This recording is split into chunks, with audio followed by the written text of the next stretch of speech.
Hi guys, welcome back to the channel. Thank you very much for tuning in. Really appreciate it every single time. Thank you. And also shout out to all the subscribers and welcome to anybody new. Gratitude to you.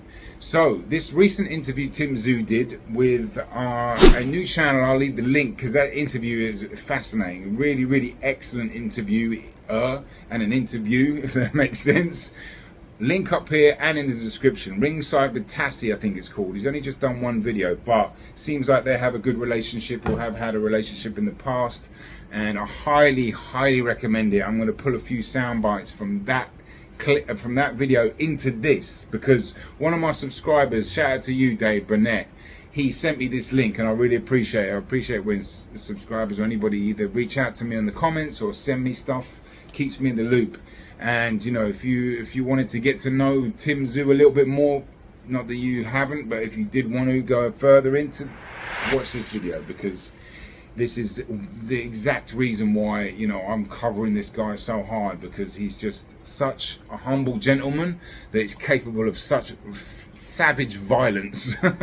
You know, he talks about his childhood. Now I'm not going to talk about the childhood in this video because I'm working on a video called On the Map, which is covering the new, you know, breakthrough from Aussie boxers. Well, I say new, but just more recent with the GLADIATOR, Tszyu, Liam Paro, Cambosos to a lesser extent a few years ago.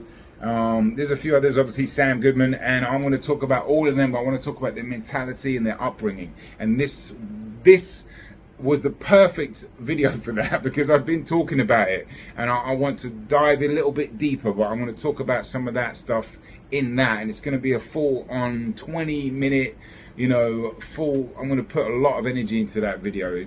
A couple of weeks I think that'll be ready, but I'm really excited about that because, you know, I've been covering Aussie boxers from the heart because I've been so enamored by not just the like sheer fierceness of them, you know, fierce guys.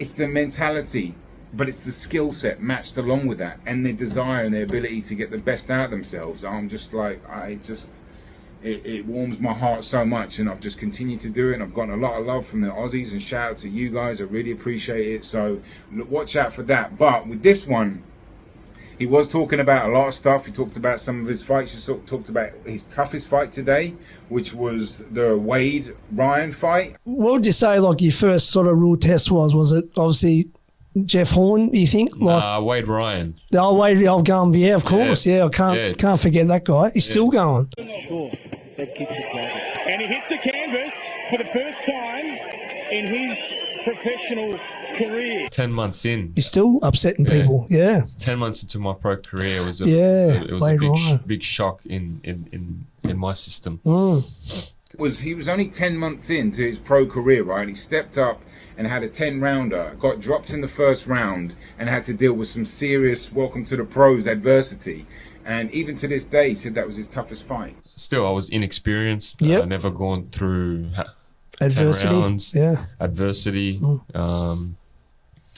I was doing a lot of things wrong into camp, the way I was training, maybe overtraining, if that is a possibility. Which is interesting, really, because if you think of the tough fighters he's had to fight, and that was one of them, but I think it was the circumstances more than anything, because, like I said, that early on in your career, with that much pressure on you, with the name getting dropped, getting hurt probably, and, you know, he came back and he won the fight, and, you know, he spoke about, and this is another reason why I love this mentality so much, is like when he beat Jeff Horn, you know, he felt on top of the world, and he's like, he felt like he'd accomplished boxing, or not accomplished it, but he felt like he was at the top of the mountain. Then 2 days later he's like back down again. But that, you can't teach that mentality, and that's what keeps him going. That's what keeps him back in the gym 1 or 2 days later, because like I said, you just cannot teach that. Yeah, and it was a big moment in my career, and I remember it felt like I reached the top of the mountain, you know, I felt like this is the top of the mountain. This is what it feels like. But 2 days after, I felt like this is the bottom of another mountain. And that is so rare, and it's been backed up by his dad's upbringing, you know, his parents. I'm not going to go on that a bit more because I want to save those gems that I've got. Hopefully they're gems, but for that other video. But you know, I do get drawn into that when I hear stuff like that, because he is a rare breed. He's a special fighter, I think, and he is great for the sport, but he's going to be in the mix for a very long time, I think, personally. I was having a discussion with maybe the guy was a subscriber. He was actually a Tszyu fan. He was kind of not so optimistic. And I was like, don't worry about it, bro. I think he's going to be absolutely more than just fine. That mindset started from the Jeff Horn fight. And that's when I realized that when you reach top of one mountain, there's always another mountain that's just the beginning of another mountain. Because of A, his skill set, B, his DNA, but C, his mentality, desire, all the stuff I always speak about. That will get you to, obviously you have to put yourself in a place to win these fights, but his preparation level, he spoke about that. He spoke about the Gachet fight and the lack of preparation with the training camp and other stuff with the weight loss and stuff like that, and then how he was really sick. Did you get sick as well? I heard. Oh, I was crook. Yeah. I was crook. So I was in the hotel. I had the air purifier on. Yeah. Coughing nonstop. It was just a nightmare, And I remember coming out of the sauna, already dead, head spinning out like completely, seeing stars coming in. And I just go into the cold water and just drown myself with cold water for I think it was 15 minutes, trying to get my shit back together. I mean, it's a kind of a miracle, really, when you think about it. Miracle's a bit strong, but kind of amazing, really, when it's his first showing on US soil, fighting a tough Olympian that can really fight, gets dropped in the first round again. And he's probably feeling, God knows what he's feeling like at that point. But came through the fight, won it convincingly. That is, I thought that would have maybe been up there with one of his toughest fights. Obviously, the Fundora fight could be mentioned, but there was a major blemish, which was, the cut on the head, which changed the whole fight. But he talked about having the gladiator mentality. I really lived that athlete life. It's like a gladiator type lifestyle. Which is the thumbnail, really. I was looking for things to say, because there were so many snippets in this video that I was like, oh, that's the good thumbnail right there, because he's got a gladiator mindset. He really does. He's just got that savage mindset. And he's never, another thing he said, he didn't like playing football that much because there was accountability from the whole team. I transitioned into soccer. Played at a good competition level. Yep. Realized it wasn't for me because I just didn't like the fact that there was another person that you can blame. Instead of just having you to hold yourself accountable to, which is just, I love hearing stuff like that. Jai Bataille is the same way. Liam Parrow too, I haven't looked into Sam Goodman as much. I've seen him fight. I saw his last fight, the highlights. I'm going to talk about that in that next video. He did get punched quite a bit more. I know he's getting matched up with the monster, Inoue. You can't be getting hit that much against the monster, let's be honest. I don't care who you are. You cannot get hit that many times by Inoue. So, I wish him well, but that's a very massive step up against a generational talent. So we'll see. I'd like to look at a bit more film before I make that, because he's got a very good, I like his style, but it's aggressive, and he can punch, he can box, but he is a little sloppy with his hands down here, do you know what I mean? But that's his style. But again, I'll watch a bit more, because it does seem like he has got enough talent to get a good game plan together and maybe try to, be a bit less open, shall we say. But back to Tszyu.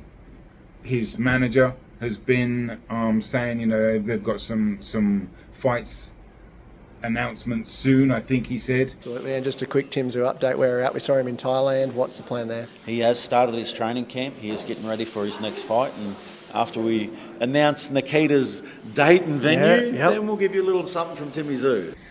He was talking shout out to the Punch Perfect podcast, and he was interviewing, I forget his manager's name, But they were talking about his brother, Nikita Tszyu. They had an announcement for him. I forgot what it was, so I'll leave the link to that up here. And I'll leave the link to that guy's channel, Punch Perfect. He does some great interviews, actually. So link for that. But they were speaking about Tim Tszyu. That's coming soon. Somebody in the comments of that interview said, and I've forgotten the Russian guy's name. It's really long and it's not easy to pronounce. But he's the IBF champion. And now Igor Klimas, who is Usyk's manager, is this guy's manager too. Now they've spoken about they wanted to fight Tim Tszyu. That is an excellent fight to get a world title at, but they've said they don't want to fight him in Australia. It was on a boxing scene or like I saw it in an article, which is fine. He's the world champion. He doesn't have to do that, but that could be a big fight and a good fight in America, right? IBF World Championship, that would give Tim Tszyu a good opportunity to become a 2-time world champion. And that Russian guy, I'm going to just call him that Russian guy because I can't remember his name. It starts in M, and it's like a Muratariev or something like that. But you know, bearded Russian, looks scary, but undefeated.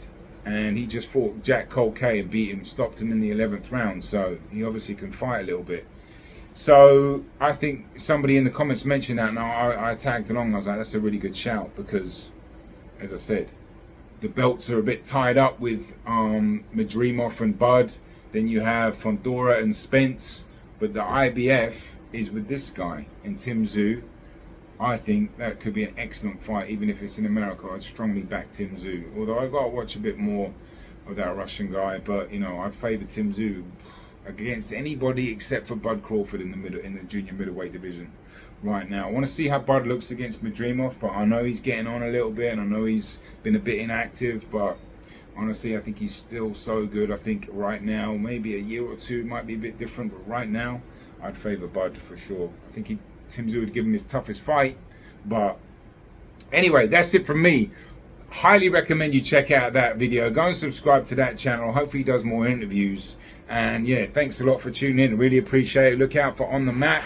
That will be coming soon. Maybe I'll leave a little trailer at the end of this. If I have time today, I'll put a little piece together where I'm just trying to draw the viewer into a bit of like, I was trying to find a bit of music to represent Australian boxing, right? And I just had this raw, like, scary sounds.